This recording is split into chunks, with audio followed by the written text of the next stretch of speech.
Welcome to the Josh Hall Web Design Show.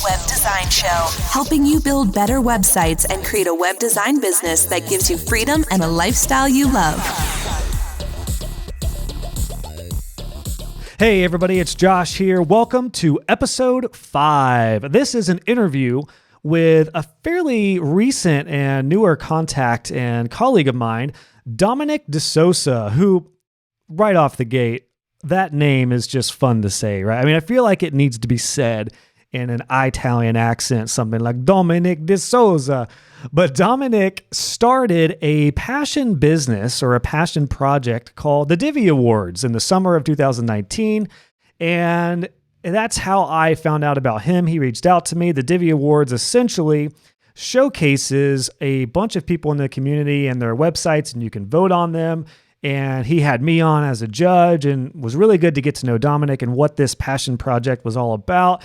And long and short of it is, it kind of became too much for him to handle a few months in.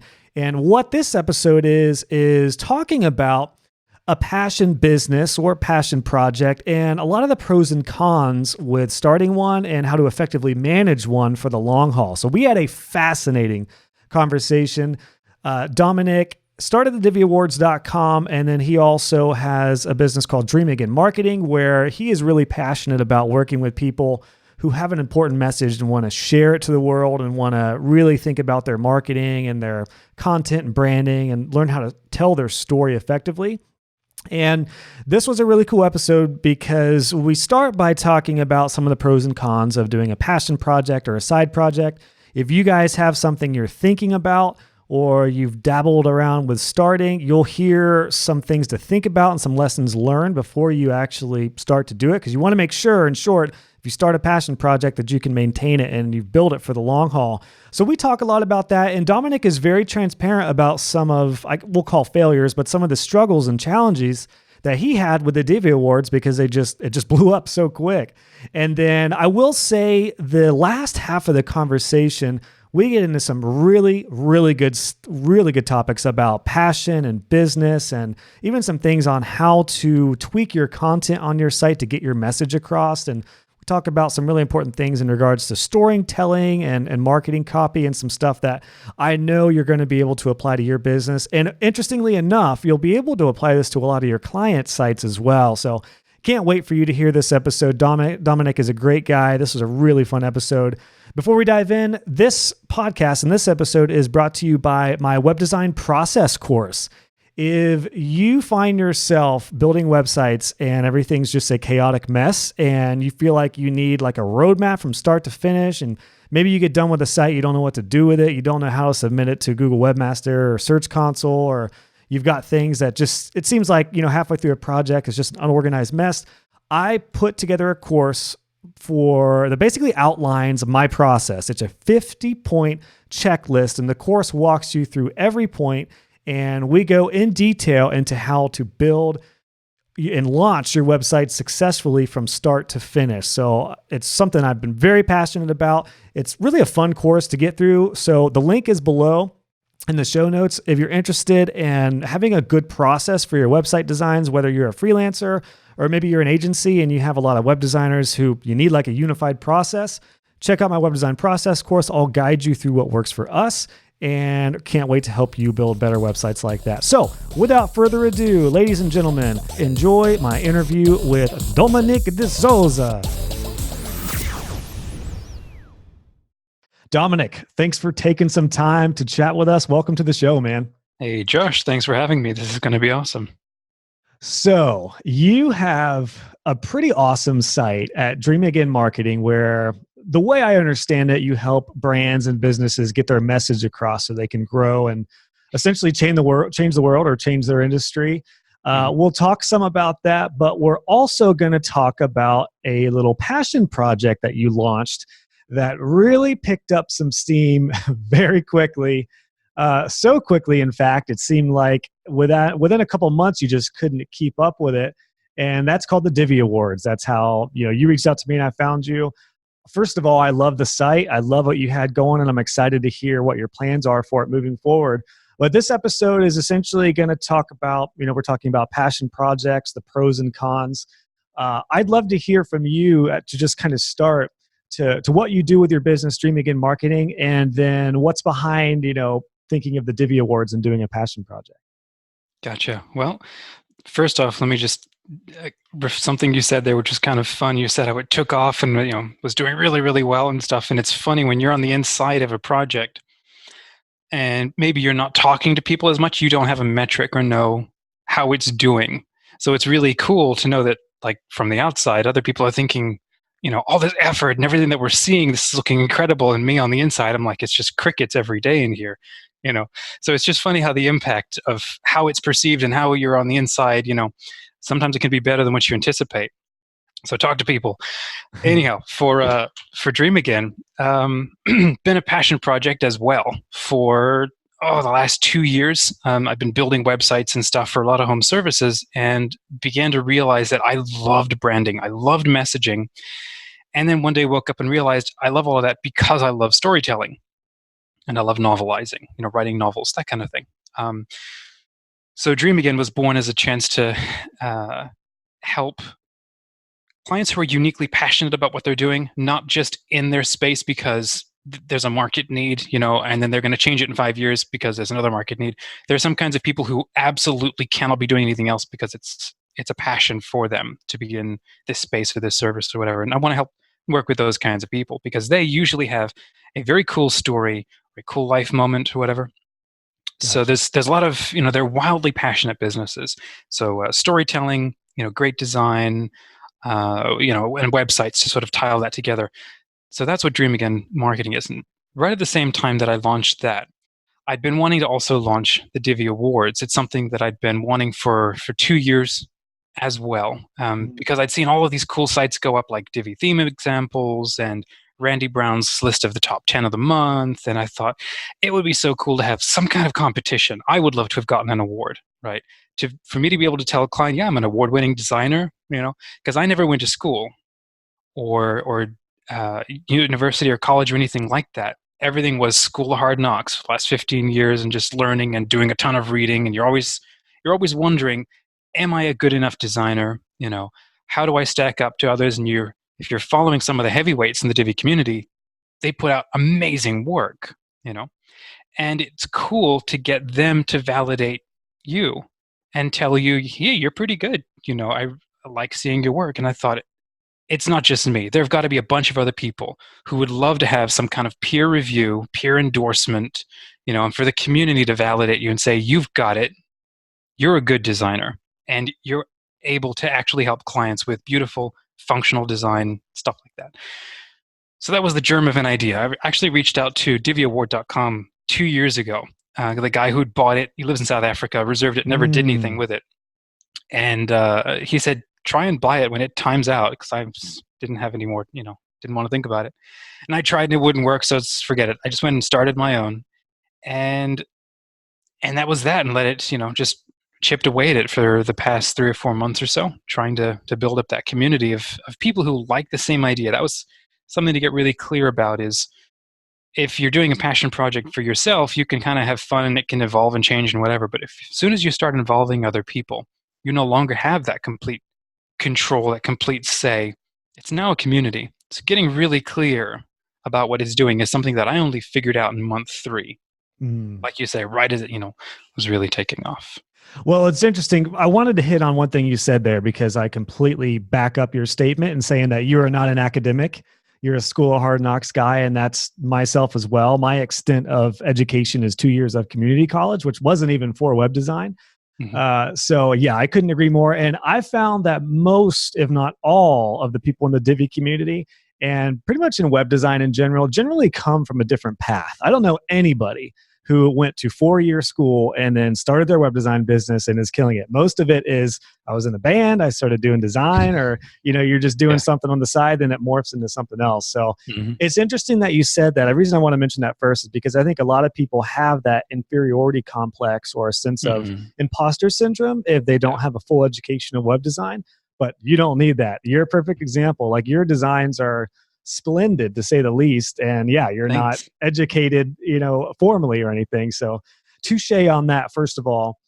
So you launched the diviawards.com, and let's just talk about this. So you kind of talked about how and why you did that. You launched that, what was it, July 2019? I think that's about right. Yeah. So summer, because I think you reached out to me, and I hadn't heard you before, but you reached out to me and asked if I would be interested in being a judge for one of the sites. And Hmm. I get reached out quite a bit for stuff, and I don't always accept. But in this case, first of all, I thought the site looked really well designed, so it looked professional and legitimate. You also came across very professional as well. It wasn't like, you didn't just say "Hey" and then leave it. Like I get messages from people that just say "Hi, Josh" or "Hey," and I never respond to those. But you were like, "Hey, Josh, I'm Dominic. I have this going on. I wondered if you'd be interested." And yeah, it caught my eye. So I was happy to come on there and view some of the websites. I loved the website. I love what you had going on. It seemed very professional. It was similar to what Randy Brown does every month with the Elegant Themes blog. For those of you who don't know, Elegant Themes does a showcase every month, and Randy puts those together. But this was on a whole nother level because there was voting. People could, you really, like you talked about, you get a sense of that vibe and get a sense of that community. And honestly, I mean, from the get-go, it looked like it blew up. I mean, I think we had 20 some sites that I looked over, and then I chose the top 3 that I liked, which were incredible designs. Like if you guys want to go back and look at some really awesome designs, go to the Divi Awards, check out the submissions. I think it was for August or something. And I mean, some of those designs, like I'm a professional designer. I'm pretty good at design. I don't think I'm great, but they made me feel inadequate and insecure just because I was like, oh my gosh, how are people doing this stuff with Divi? So I was really amazed by it, and it picked up traction very, very quick. Even from the outside, I mean, you got a lot of submissions. How many people submitted sites the first couple months? So it was about, we had about 100 entries the first month, and then about 60 the next month. And yeah, I don't remember anymore. But the first month was really quite impressive. I mean, a couple, let's say 2 or 3 months, a couple hundred sites. That's very impressive for people, a community that, I mean, that's brand new. It's not Yeah. like you had a big name in the Divi community and you started something. You started that from scratch, basically. Hmm. And it looked like it blew up really quick. What, I guess my first question, because I know we're going to talk about some pros and cons. I think it might be worth talking about some of the cons first. Just because I'm sure we can all imagine the rewarding aspect of it, of uniting people, getting to see some awesome designs, getting inspiration, building community. But what happened? Let's just dive right into it, man. What happened a couple months in where it was like, oh crap? Because I remember we talked. I was on your podcast a couple months ago, and I remember asking you like, do you have the people and the manpower in place to handle this? Because the site was very robust. There's a lot that goes into communicating with people with, submissions and doing all that. Did you just get to a point pretty quickly where it was like, I don't know, like I can't keep up with this? What happened there? So breaking it down, there isn't a metric ton of actual stuff that has to happen. It was just, for me, it was at a point where I was trying to juggle that and then also literally figure out a pipeline and an income stream for my family, right? And I had started both at the same time because I just been laid off and needed to, you know, uh, figure out something new for myself. And I was at a point where I needed to either get a job somewhere else, which just wasn't possible, or try and start my own business. And I just figured throw everything into the fire. I need to see what sticks, what works. And I've been wanting to do this for a while. I figured there's got to be something cool has to come from pulling a community of passionate designers together. So I'm gonna give it a try. So I started that. I started Dream Again. I started a podcast. I started just going crazy on LinkedIn, like, creating content, networking, meeting with people, and so on. So my days just stacked up with stuff to be done. After about 3 months, the business slowly started getting underway, and I really needed to focus more time on that. So I let go of all the meetings. I toned down everything that needed to be done with the podcast. And then the awards was the last thing where, again, it wasn't a ton of work, but there was the forethought that needed to go into it. And I was beginning to dread the end of my months, which is really when it was supposed to be a whole lot of fun. So, posting on social and sending out the emails and keeping people on top of it, I recognized that I wasn't doing it with enough forethought. It was happening like too quickly towards the end because I kept putting it off to focus on the higher ticket, higher priority items, just because that's where my time needed to go. And the other sort of con that I realized, afterwards was I wasn't using the Divi groups enough. I had the wrong attitude going into them from the beginning because I'd been out of them for so long. I was The Divi afraid. Facebook groups, the Facebook Yeah, groups. there's like 60 different ones, whatever. But I was afraid of. I hate seeing cross posting. When people do it for inane requests or whatever, it's like put it in the one group and just wait. Um, and I didn't want to be that guy who's like posting the same. It was like hijacking the groups for my brand. And so I was trying to be, find the way of being very respectful and, like every couple of days in a different group and so on. Mostly what I was trying to do was build up my own email list so that it was where I was contacting people. The other mistake I made was I didn't set up a Facebook page early on. I only set that up like right at the end. So the opportunity to maybe build fans, basically creating the ability to communicate with the community, that is where I made a mistake. And it like really got underway towards the end. Should have, done that early on, but hey, I was running. So. Gotcha. Well, and it's interesting you said too, because I'm thinking about that with my podcast. And I've thought about that with all of my posts with tutorials and stuff, is I don't want to be that guy either who's cross posting in a bunch of groups. So I only post from my joshhall.co Facebook and then in my Facebook group, the Divi Web Designers group, which sounds like you were kind of, you kind of realized that's what you wanted to do as well, as far as, yeah, you don't want to hijack all the groups and do like Elegant Themes has a co-scheduling app where they have access to all the main groups and they have access to our group. So it just, when Nathan, the content manager, posts something, it goes out to all the groups. I think that's very valid and very reasonable not to want to do that. To your point, though, you could stagger it. I'm actually thinking about doing that, like jumping in some of the groups for some episodes, maybe once a week on a different group or something like that. Once I kind of get a content marketing strategy in place, I think that's probably good for a lot of people to think about, even just with Divi when they're posting stuff, to have that kind of method. I'll tell you who does it really well, actually, is Maciej Ekstead from B3 Multimedia. And he'll cross-post across some of the bigger groups almost every time he has a new post. But he's brilliant. He'll share a graphic in one group. He'll share the post in another group. And then he'll make like a GIF animation of some cool thing that he's now sharing and put that in another group. So that every time you see something like from him, it's like a different element, Obviously, that takes a little more effort to be creating different versions of content. But that was very, very smart, the way that he does it. I'll have to reach out to him and have him on talking about that, how to maybe get some content strategy marketing strategies in place, because I think that's a great idea.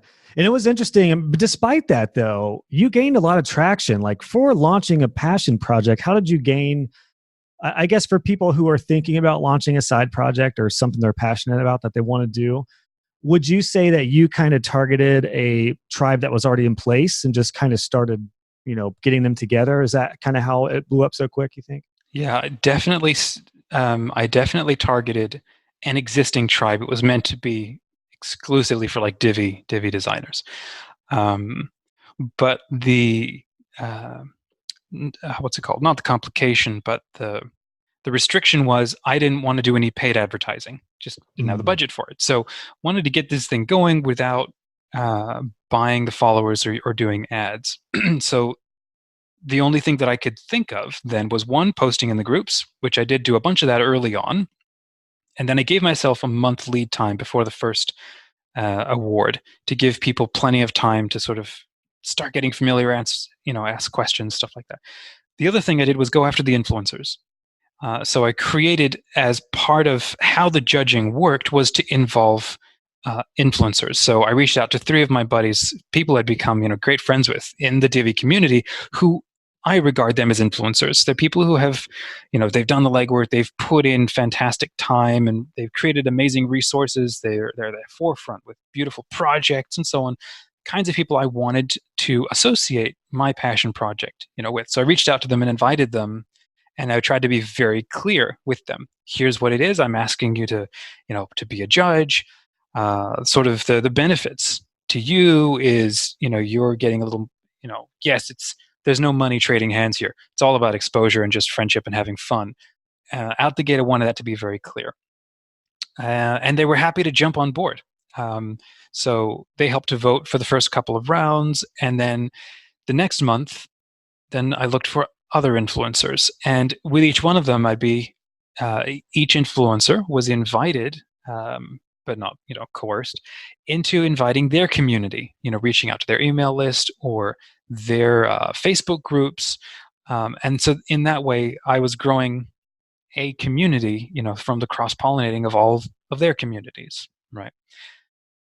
I was just going to say that's what you did with me. I think I was the second round, and it was interesting because a couple of the people featured were followers of mine. So it was kind of like a chance for them to get some notoriety with my following, with my tribe. And I think that's a really good lesson for people who are interested in starting a side passion project or something is, particularly if you don't have a niche that's already in place or a tribe that maybe is not like the Divi community that's pretty tight knit already, or very community oriented.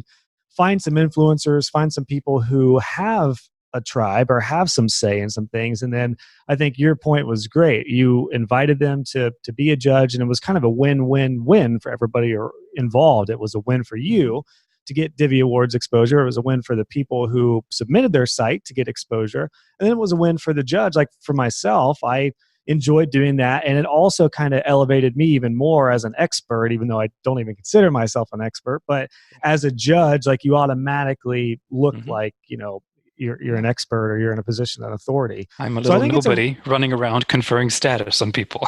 Yeah, because you don't want just random people saying, oh, I like that or I don't like that. I think that's a really good way to go for any sort of passion project. With the Divi Awards, like I said, it was just designed so well, and it looked so legitimate.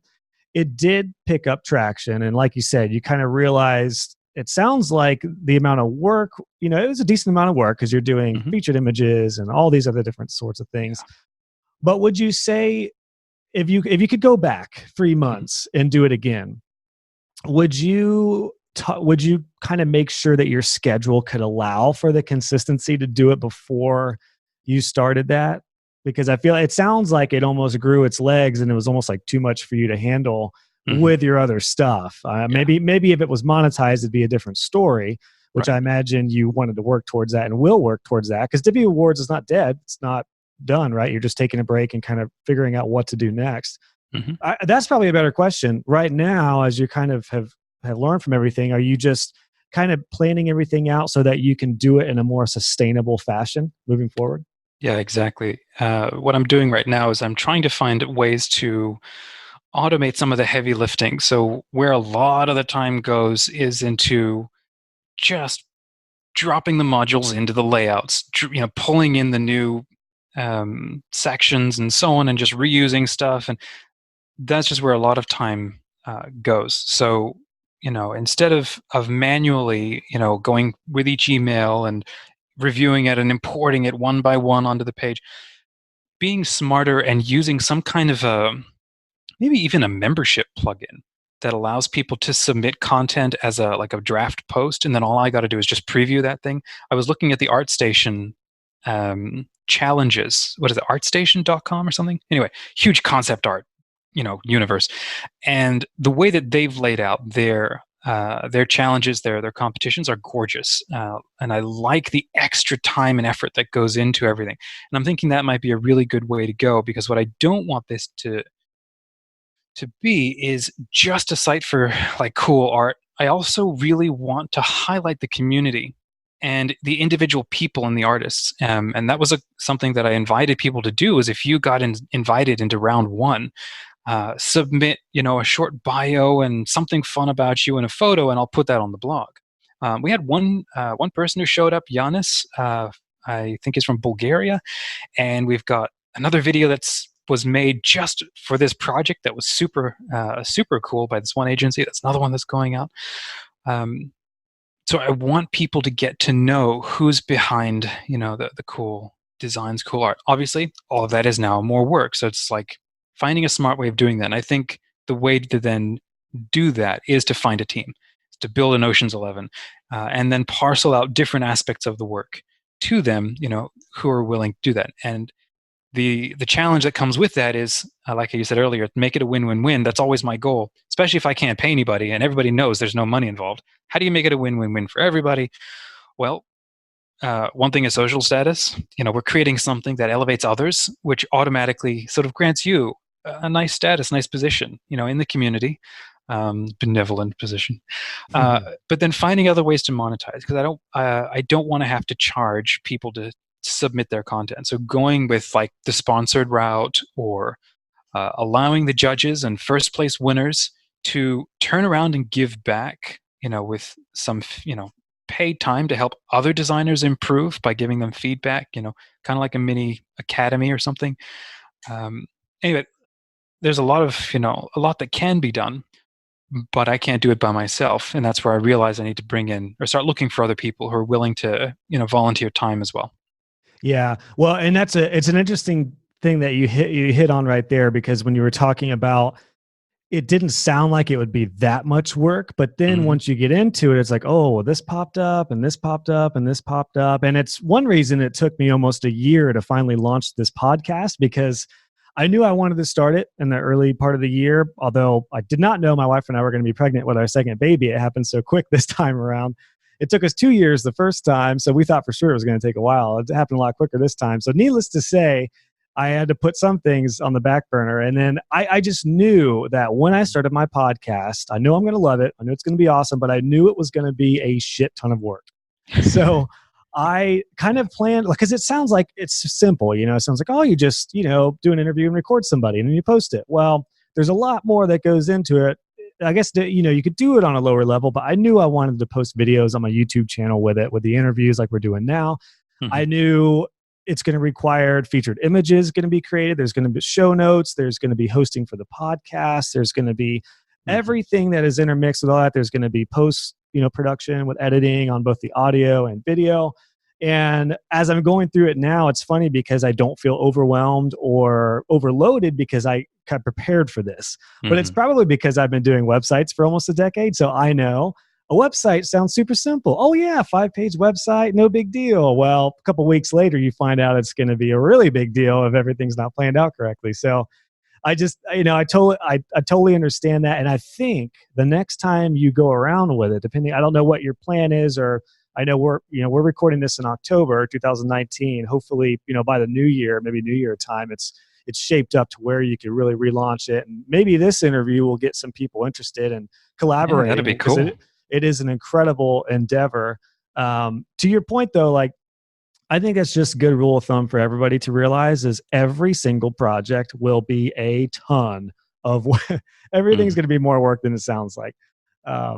With that, though, do you think you'll monetize? Do you think you'll try to monetize it either with sponsors or not ads necessarily, but because most people are understanding of that. Like if you're going to pay for a domain, hosting, and all your time involved and do all this, you've got to be compensated. Unless you're living off a trust fund, you've got to make sure you can pay your bills and eat and everything else. I imagine if you relaunch it, that's probably going to be a bigger focus, right? Yeah. Well, from month 2, sponsors started becoming a thing, and I started trying to pitch that. Then by month 3, what I started doing was I wanted to take myself a little more out of the limelight, and I'm going somewhere with this. I didn't want to be the one, making a lot of the final decisions and moving so many big pieces through the puzzle. I wanted the community to be doing more of that. So that's why sponsorship stopped being such a passive sort of thing, like, this show brought to you by Divi whatever. And I wanted them to actually mean something, so certain levels of involvement or activity, depending on how much you donate, became a thing. If you're a sponsor, you had a specific voting capability to define the top 3, right? Which had never been, done before. Monterey Premier, I forget the name of the designer now. Gino, Jerry? Yeah. He was very kind. He was awesome, and he jumped on for month 3 of the awards as a sponsor. And so he helped to define, the top 3 candidates, for the voting. So moving forward, absolutely, I want to keep that going, because it's not only sort of financially good for the project, but it also brings a certain level of additional activity. So I'm trying to be smart like that and actually find ways for the community to be involved. And that's why creating a new section called the auditors. These are people that you can, and the page is up on the site if you want to poke around, but let's say you're the majority of the designers who are always asking for questions and always hoping, is my design good? Is it looking great? And so on. If you could get 15 minutes of a pro's time to sit with you, to look at your website and make recommendations, like you could do this with the brand, let's do this with your typography, maybe even pull up the Chrome Dev Inspector tool and actually start making some changes right on the fly. If you could pay for 15 minutes of a professional's time to sort of help you upgrade or level up your website before you send it off to your client, I see that as a pretty valuable little service, to be offering. And given that we have a variety of different design skills and also niche specialties among the round ones and the judges and anybody who might be on the Divi Awards team, you then can pick and choose between a variety of different styles. Like for me, I'm terrible with girl boss, or what is it, boss lady design. I'm just not good at it. I'm far more modern, minimalist, that kind of thing. So I'd love to have a couple of those on, because there are a bunch of those in the Divi community, and you'd probably trust that style a lot more. So that'd be like, $50 there. You get a bunch of lessons that you can then start applying everywhere, and instantly you can become a better designer. So that's one way to also do a little monetizing, and then that of course kicks back and helps everybody who's involved. Well, I'll tell you this. I love that you are from the get-go, you've had the right mindset with the why you're doing it all. I mean, this isn't a passion project just to make extra money on the side. It's very clear you started this with the intention of bringing people together, help people do better designs, essentially, move forward with their dreams in a way. I mean, your whole other brand of the idea of like having a dream and making it come true. I mean, the Divi Awards can definitely help with that, with designers who want to get better at design, feature their designs, get a lot more expertise very quickly. Because I know when I got started, for the first several years, I didn't really have too many colleagues in web design. And until I got in the Divi community, I didn't really work with other people and look at their designs and get really good feedback and try to better my game. I just kind of looked at random websites and stuff like that. So this is like a nice targeted idea that I really do, Dominic. I think it's going to, I hate to say pay off, but I could see it really doing well in the long run. I know it blew up too quick for you to handle it right this moment, but I love that it's not dead. And I love that you're just kind of recalibrating right now, because you picked up so much steam. And I think if it's at a point where you get the people involved who are willing to help out, and then you can find some monetization towards it just to help cover, your costs with keeping it going. And as long as you're still enjoying it, I think that's really important too, with any sort of not only business, but if you're adding some sort of passion project. Like you said, if you get to the end of the month and you're just dreading it, that is not a good sign. I know I didn't really think about this until we started talking about this, but essentially my site, joshhall.co, it is a passion project. It still is. I got to the point with my web design business where I felt like I was ready to start giving back, and I was already an Elegant Themes blog author, so I wanted a place to put all my blog posts that were easily found. And that's kind of why I started joshhall.co, and that's where I started doing tutorials and everything. And I didn't monetize it for a while. I started doing very small Divi layouts, which are still available, but they're not going to pay any bills. They're $9 a piece or whatever. So I kind of started that, and it wasn't until I got serious about doing courses is when it really took the next step. Although I didn't know what I was going to do with it. Originally, I was going to do child themes, and I decided to get into teaching and courses just because as you know, I love it so much. But I went essentially a year without really I started monetizing it a few months in, but it was a year before it really started to pay off. And I think that's probably a reasonable thing to think about when you're starting a passion project, is like, okay, how long can I go before I need this thing to start paying off? And I think that's the thing, is if you're whatever kind of passion project you're starting, so if you have some clear strategy going into it, like, well, how do I say it? It's like, if half the time, if you're starting a passion project, it's because you want to test stuff out. You want to kick the walls, you want to kick the tires, you want to see if it's going to hold up. You're not sure where it's going to go. You're not sure how people are going to respond. Because if you did have all those answers, it wouldn't be a passion project. It would be a new business. That's interesting. That's interesting. So for me, that's exactly what it was like, I don't know if I'm going to get a response. I know I'd love to do this and it'd be fun. And I'm pretty sure a lot of other people are going to be interested. So let's just try it out.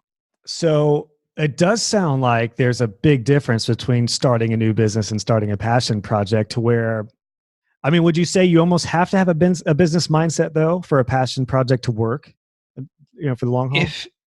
Again, the answer comes down to what you want to get out of it. If you just want to have fun with it, like I had this one project I created a couple of years back called The Best Framework, where I wanted to hack how BNI works and then use it for LinkedIn as a way to create business communities on LinkedIn. Digital networking group? Yeah, exactly. And so I called it Best Business Engagement in Small Teams. And I was going to be the best founder ever. So I created a website to sort of think through my ideas for it. And I'm still paying for the domain because it's a cool site, but it's not doing anything. I didn't expect anything to come from it. I wasn't going to invest a lot of time into it. I just wanted to put it up and see what happens. So to my mind, that's kind of a passion project. You can get passionate about your business. You can do business, about things that you're passionate about. But I think a passion project, the big question is, to be fair to yourself and your time, what do you expect to realistically, get out of it? If you're involving a lot of other people, then expect to get feedback and pushback and questions, and it's going to evolve. If it's going to be just you and you're starting, out the gate, building up a fresh community, or just doing something fun on your own, don't expect it to save your life, because you don't yet know if it's going to fly. That's a good point. And it's interesting, before we went live, you were saying you've almost started or had a passion project every year for a while. What do you think behind that? What do you think's behind that? Do you I'm just crazy. Do you feel like you just get amped up about ideas and just start going, or do you ever have ideas that you just let go by the wayside, or do you feel like, you often engage with a bunch of passion projects? All the time. I'm on the Myers-Briggs spectrum. I'm an INTP, which means I'm always really good at ideas. And if I'm really honest, I'm never very good at finishing them. So I'm learning that. But constantly wanting to test stuff. And like a couple of years back, I started a magazine because I saw all of these super cool Photoshop add-ons that could do very cool stuff with typography. And I just wanted an excuse to design cool stuff and make cool wallpapers. So I started this magazine. Basically, I didn't really care if people were going to see it. I just wanted somewhere. It was like a creative outlet. It's continued to actually just, I had some products running the last couple of years, and it's just kept ranking and I still haven't done anything with it. I don't know if I'll go back, even though I love it. But it's just funny. It'll sometimes you can just let this stuff seed and come back to it a couple of years later. I had other projects where I was trying to make money with them and so on, and they just didn't work. And it's like, every month I'll have a fresh idea and think about it. I need to kick the plugin around, see if it'll do what I want it to do, how I understand it. And if it doesn't work, I let it go. But sometimes you end up, and that's kind of the hubris of a designer. It's like, oh, it looks so dang cool. I don't want to ever let it go. Right. And now you've got this mounting list of domains you're paying for, and you're like, I need to think of something. You're hitting on a very valuable subject in a topic, which is to know yourself and to be very intentional about self-evaluation.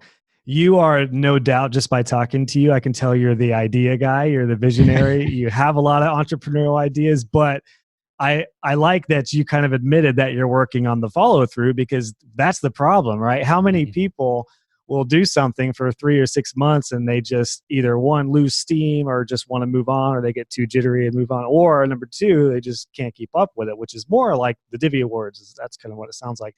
Because it doesn't sound like you ran out of the passion for it. I can tell by the way you're talking that you're still very passionate about designers and helping with the Divi community.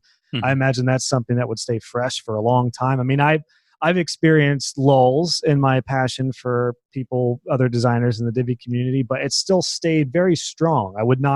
I'm starting this podcast 3 years after I started my Divi Web Designers Facebook group, which I've had times where I just didn't feel like engaging in the group at all. Or luckily I have some admins and some moderators. So it really it's not too time intensive for me. But it's interesting because when you're doing a passion project, just like business, some days and some weeks and months are going to be great. And then some days and weeks and months, you're just not going to feel it. But staying consistent and staying disciplined through those times, I think, are really what helps keep it going.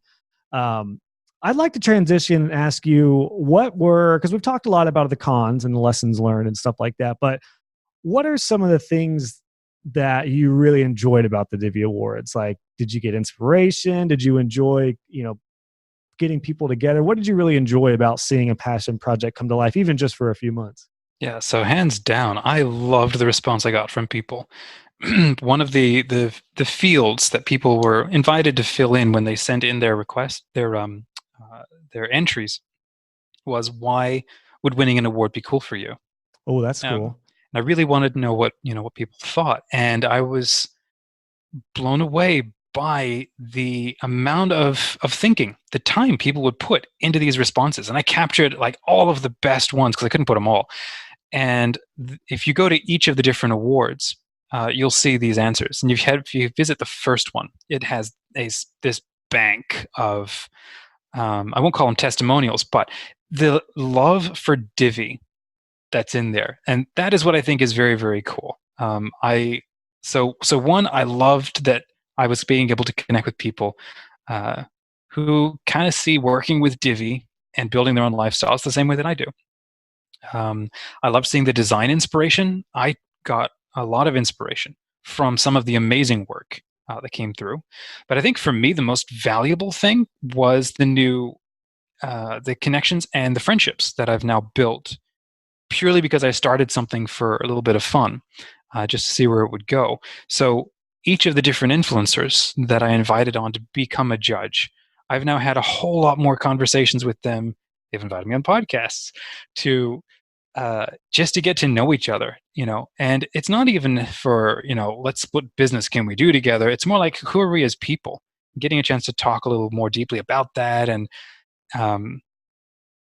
so that's been awesome. And then one positive thing that did come from it was a work project that did come through it from someone who saw the work, loved the caliber of the quality, and then just wanted to hire me to get something done. So that sort of paid back for some of the time, so that was really valuable. Mostly, I think it just goes back to what I love the most was creating a space for people who love the same things to come together and celebrate something that we all love together. And it's a big thank you for me. And that's why I've got this fun little thing. I don't know if it'll ever work, but I'd love to keep sort of chipping away at it.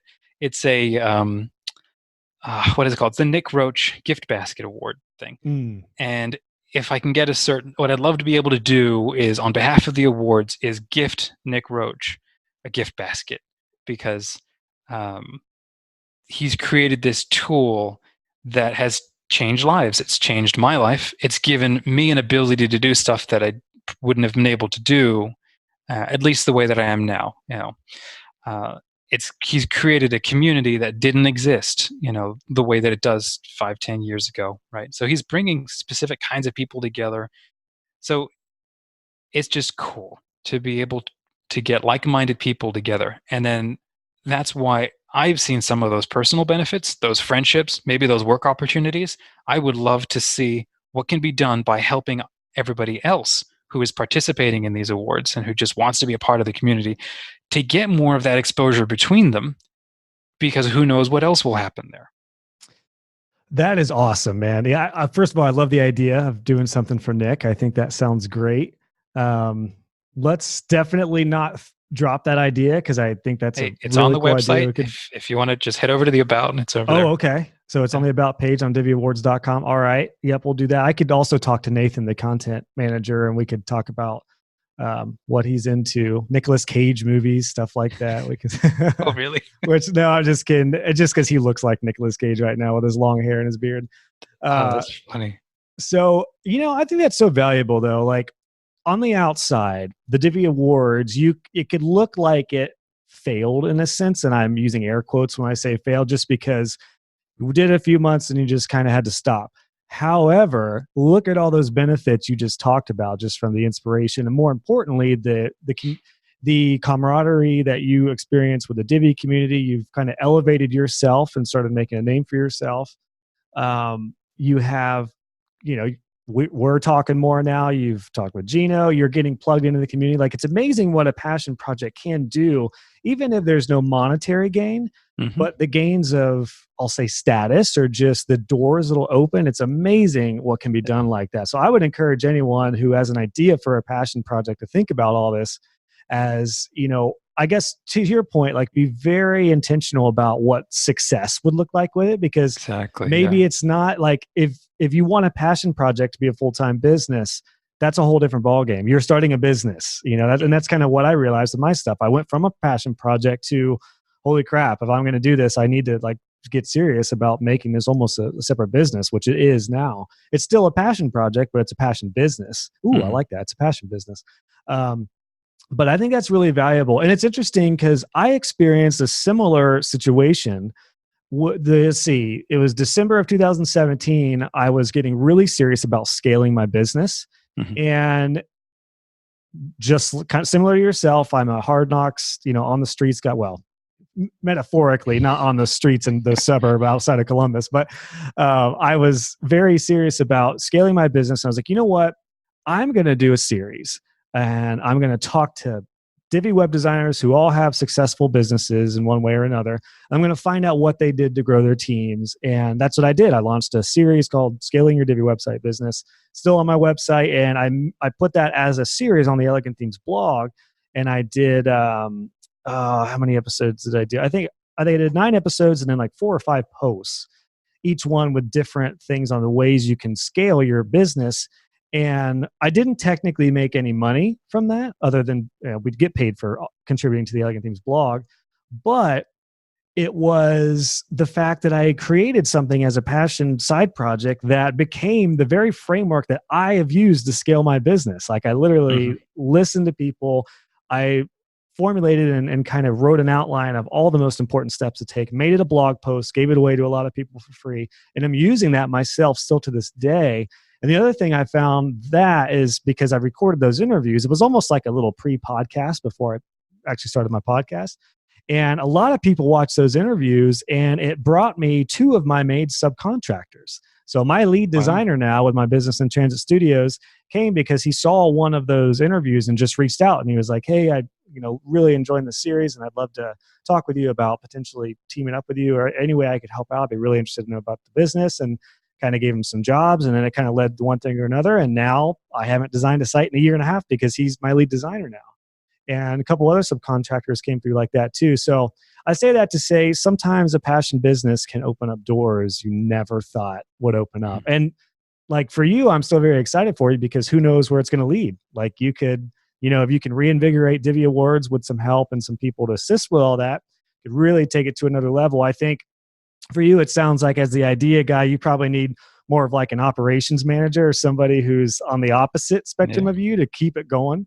If I'm being honest with myself, that's what it takes. Especially again, when you're committing to timelines and you're bringing other people in. That's why you have creative teams. Different kinds of people. And I knew this was kind of, I knew that this would be a thing, but. I was just going to say, you could always give yourself a timeline too. You could do, because that's what I do. When I started my tutorials, I did, okay, I'm going to commit to doing 12 tutorials, 1 a week. That way there was some light at the end of the tunnel. And I feel like you could probably do the same thing. You could say like Divi Awards for, January through March, 3 months of the Divi Awards. It would probably really help you get stuff lined up. And that way, when April comes, you can take a breath. You can, see how you're feeling and kind of go from there. Just an idea. Yeah, that is a good one. But I found light at the end of the tunnel to be very, very helpful, instead of committing to something once a week or whatever for, and then it's like, oh gosh, there's no end to it, But yeah, that's really cool, man. So wow, we talked about some really good stuff here, pros and cons in short of a passion project. passion business. I've never really heard that term or thought about that, but I've just I realized with was talking with you, it's kind of what I have going. Well, yeah. There's a I'd been wanting to work with these kinds of clients since forever and trying to figure out a way to describe them, and have been unable to since forever, till I was watching a documentary about dog food. And halfway through, the lady's saying, something, whatever she's saying, and then she's like, these are wildly passionate businesses who are doing this and this. And I thought, that is perfect. They are wildly passionate businesses. It's a fantastic way to describe somebody who gets into doing either a service or a product or whatever, but their heart is in it. All of them is in it. They love it. They're willing to invest all kinds of extra time and whatever because they believe in doing business a specific way, and they can't imagine doing it any other way, and they can't imagine ever selling it, and doing something else, because it's not just something that they do. It's who they are, right? So, yeah, a heart-centered businesses, I think they're called, or passionate, businesses. They're really the kinds of brands that are exciting to follow because there's real people in them. What's your ideal client with Dream Again Marketing? Or maybe not ideal client. Do you work with people from different industries and just all over the map? Yeah, or happy to do. Do you all look for that kinds. passion? Do you look for that that passion's like you gotta get Yeah. that first before you work with them? Exactly. Initially, I was trying to niche down and find a very specific, demographic. But then after 3 months of doing that, I realized I'm actually going after a psychographic of people who think a Ah, certain way. So they are very passionate. Now, I obviously cannot still serve everybody within that psychographic, but things like consultants and small businesses and, speakers, maybe schools, nonprofits, still very broad, but I now have a specific kind of person within all of those, that I think I can serve best because I understand them, I relate to them. It's where I'm coming from. It's what my background is. Yeah, interesting. And it goes back to the quote, your vibe attracts your tribe. And I think, yeah, that's it great. sounds like you're attracting clients who are like you. And I found that with my courses. I've attracted a lot of students who are similar to me in mindset. Mhm. I have never heard that term or thought about that, but psychographic instead of demographic. I'm just thinking like how much that rings true with my courses and stuff, because I just had a student, shout out to Christian, in my web designers or my web design business course, and he told me that he looked at a variety of courses because he's ready to go full time, and he was looking for the best course to help him take that next step, which is definitely the mindset you got to have if you're going to be doing it, legit. And he said he went with me because I wasn't just focused on numbers. I mean, I want designers to build a six-figure business, or at least enough to where they can live comfortably and support their family and have freedom and a lifestyle they love, which is what this show is all about.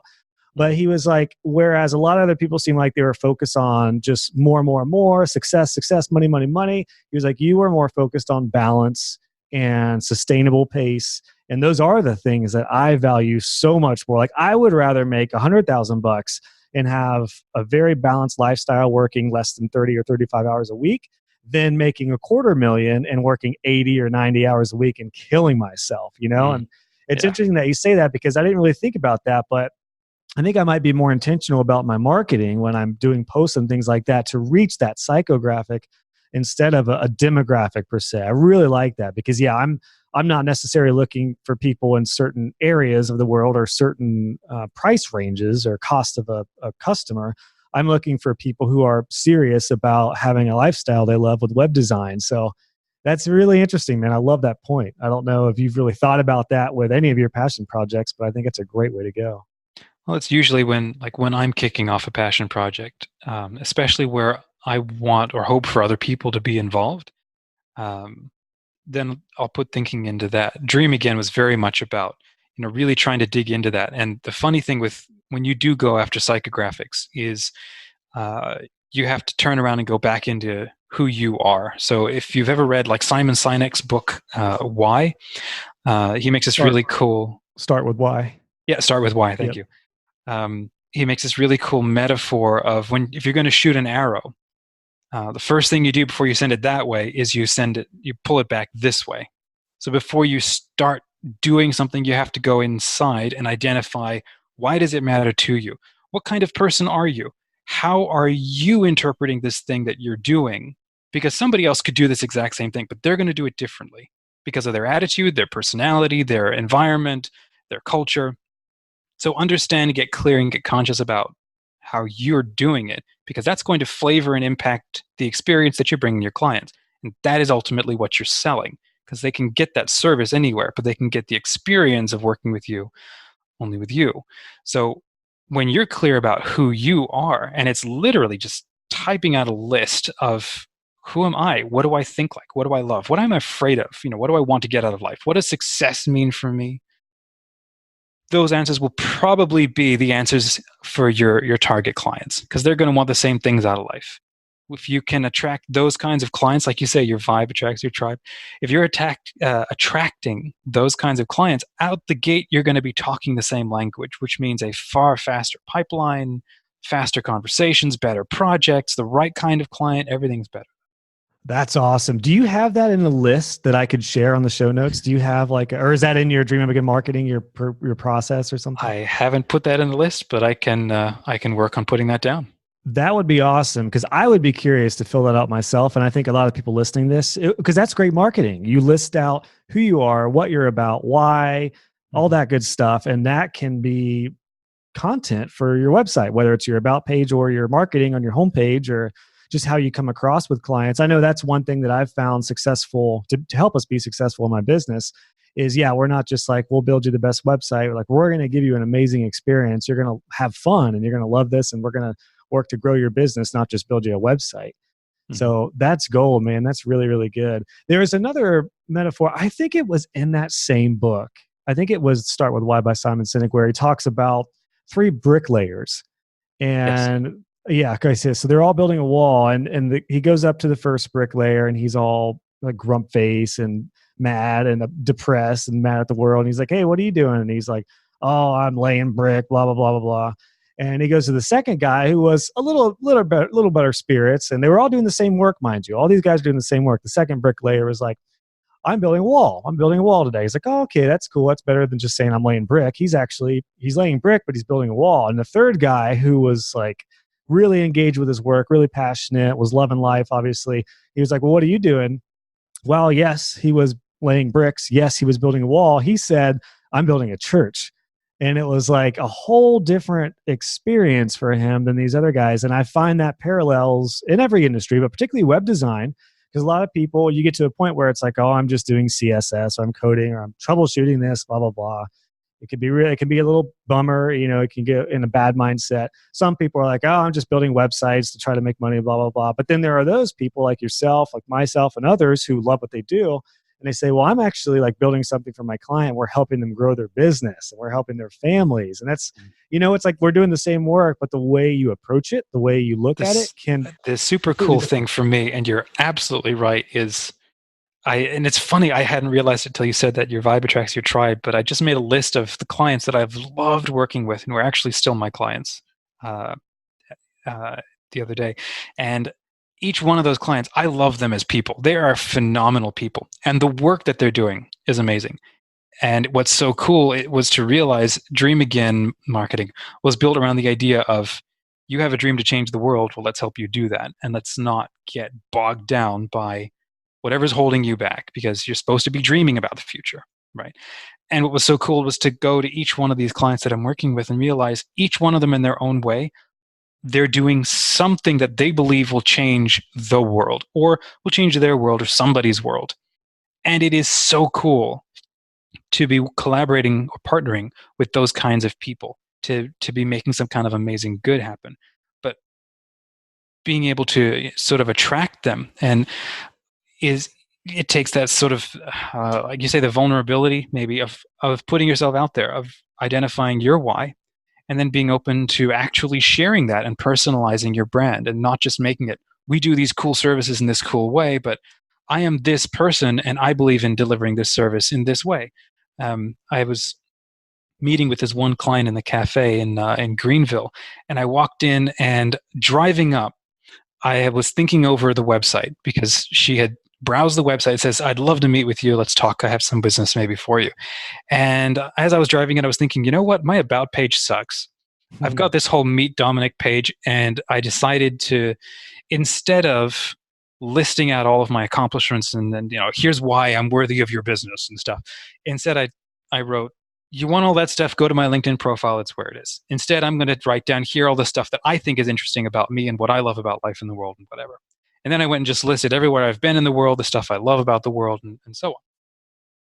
And so driving up, I thought, that's rubbish. That needs to go on a different website. I need to talk more about who I am in light of my business and whatever. And I got in there, I was talking with the lady, and she's like, I want to work with you. We have to work together. And I said, why?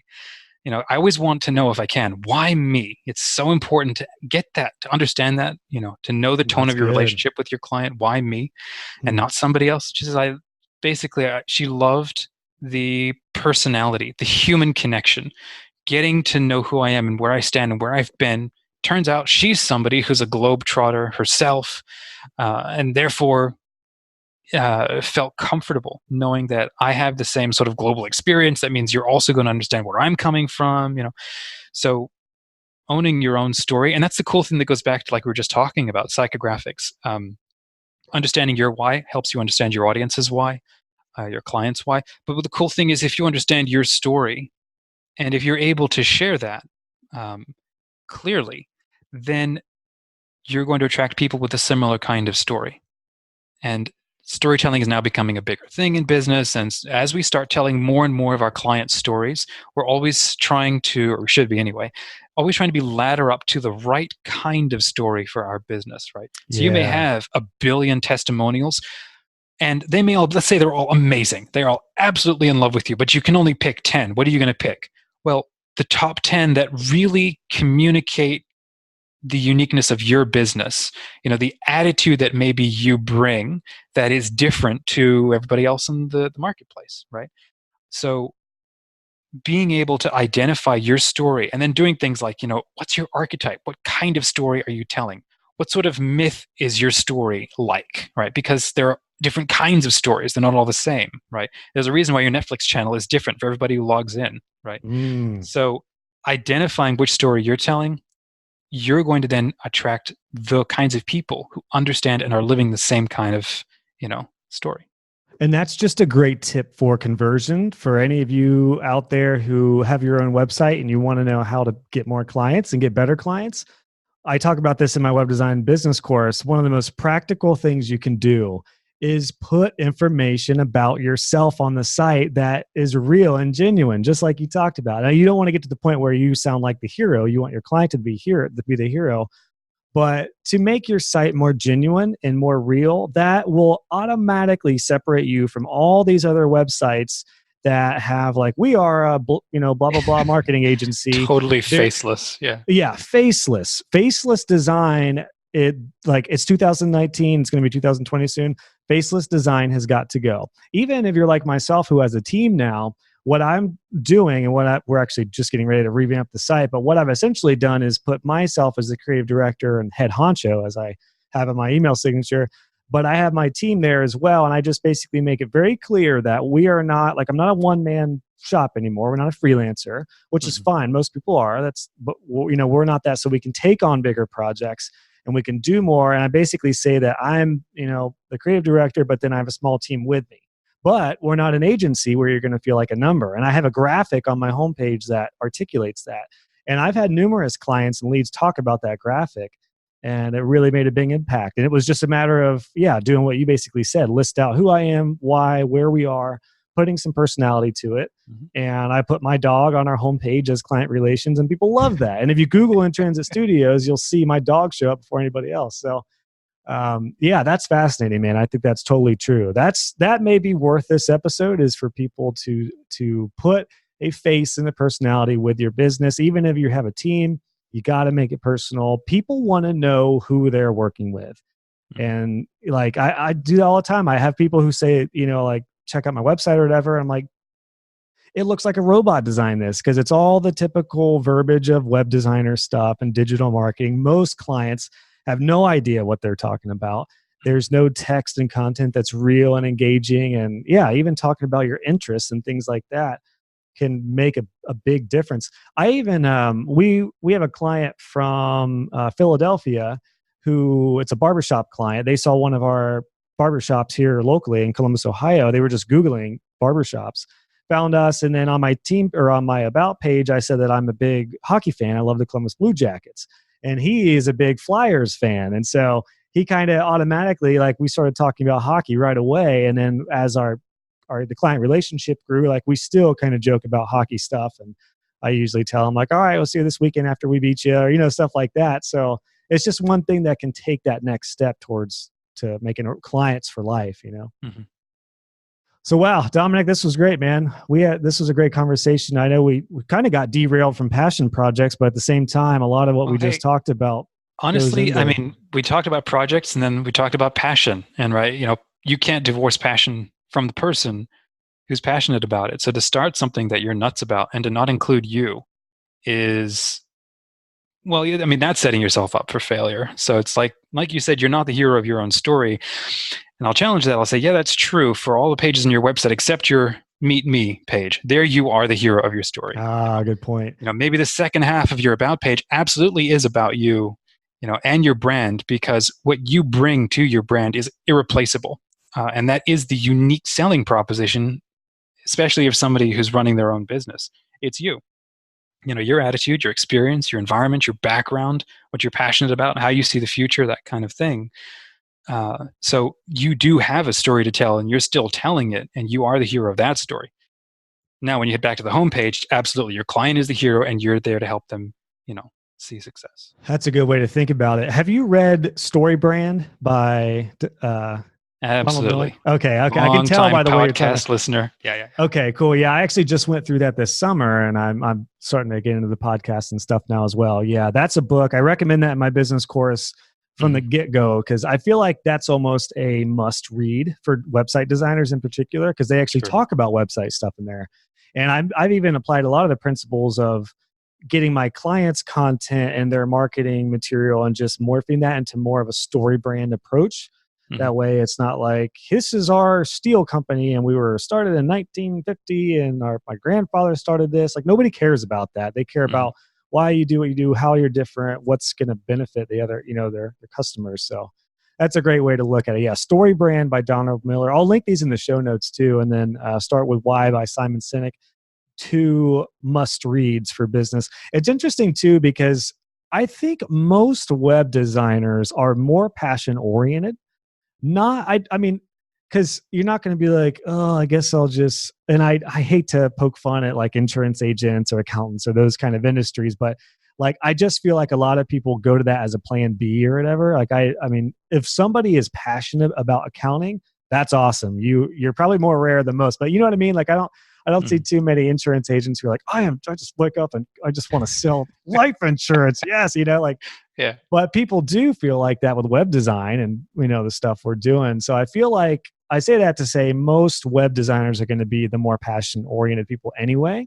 They're not going to be like, oh, I just can't wait to get into this PHP and, try to fix this code here. Like, that's kind of, it seems like that's more of a byproduct, to web design, as opposed to just loving it. You can like CSS and PHP, and I do, but I prefer this kind of thing towards that stuff. So good stuff, man. Great stuff. Well, yeah, a lot of gold nuggets in here. I'll make sure I link a lot of this stuff in the show notes. Dominic, where would you like people to connect with you at? Would you want, the divvyawards.com is a big one. You can see what's up there. I'm hoping if people are interested in joining Dominic with that, can they reach out to you on that site? Just the contact form? Absolutely. So maybe see if that works. And then would you prefer people to go to dreamagainmarketing.com, or where would you like people to connect with you? Oh, the divvyawards.com is fine. They can poke around, see the past couple of awards and stuff. That'd be great. And yeah, if they do want to see the brand and see more of me and my story and some of the stuff that I'm up to, yeah, dreamagainmarketing.com. It's a very cool site. It's pretty inspiring too. I can tell. I'm looking at your testimonials right now. It seems like it's very clear the psychographics are there with those type of people who are working with it. Wrapping up here, Dominic, do you have a final thought for anybody who's considering a passion project? Do it. Mm. More often than not, we all learn by doing something than just by dreaming. So if you are thinking about something and you'd like to actually do it, give yourself a little bit of time to strategize for it, and then just give it a go. What you will learn is just as valuable as actually making the thing happen. My past is a graveyard of failed projects, but that's what anybody who's ever successful will tell you, is that one fantastic project was what's the word? It comes at the end of a long line of failures, but every one of those failures was a gold, mark that helped you get to where you were, because you needed to learn all that stuff. So absolutely. I was in a band for 5 to 6 years, and technically it was a failure because we didn't make it. We didn't make enough to make a living, but what I learned from that experience translated right into my business, which I have an upcoming podcast I'm going to do on how my band experience helped me with my business. But yeah, you're totally right. And you find that on a lower level as a web designer with projects that don't go so great. You best believe you're going to be learning some really invaluable lessons on each one of those projects that will help in the long run. Mm-hmm. Yep. Well said, man. Well, Dominic, thanks so much for your time. Great chatting with you. And I'll make sure I link all this in the show notes. Thanks everybody for tuning in, and we'll catch up soon, man. Thanks for having me. Hey guys and gals, just wanted to pop in with a couple things before you head out. If you enjoyed this episode, please consider leaving a review on iTunes or wherever you listen to this podcast. I would love to hear your feedback, and it will also help other web designers find the show. Be sure to check out the show notes for this episode. Just go to joshhall.co, click on podcasts, and search this episode number, and you'll find all the links, descriptions, and resources we talked about. And if you haven't already, make sure you subscribe, and you'll be notified when the next episode is live. Thanks again for tuning in, and I'll catch you guys on the next episode.